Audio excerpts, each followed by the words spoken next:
Guys, aku punya laptop cooling pad dah sampai. Korang tengok dia punya design dia. Ni gaming punya memang padu. Jom kita review. Okey, korang tengok ni dekat bahagian belakang. Memang lawa dekat bahagian belakang. Lepas tu kat sini lubang USB untuk power. Korang tengok kat sini. Korang boleh adjust berapa tinggi laptop yang korang nak letak dekat atas ni. Korang boleh adjust dekat bahagian bawah tu. Okey guys, power kita dah pasang. Kita gunakan power bank. Lepas tu korang tekan on. Okey, korang boleh tengok. Tekan on. Oh, nampak? Memang lawa guys. Ni semua saiz laptop boleh pakai. Lepas tu korang boleh tukar lah. Lampu tukar dekat sini. Korang boleh tukar dia punya lampu. Korang nak warna apa. Oh, memang lawa.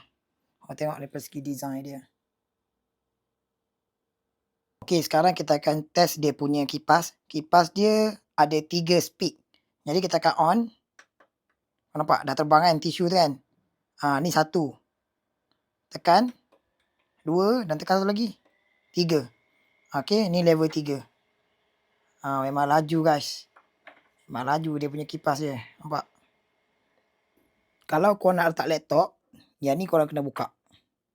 Okey, korang kena buka lah. Baru boleh letak laptop. Try korang tengok tu padu kan. Nampak? Bila letak laptop tu, dia akan jadi tinggi macam tu. Korang nak buat kerja pun lebih selesa. And then RGB ni guys. Memang nampak gaming lah. Korang patut beli yang macam ni. Baru padu geng.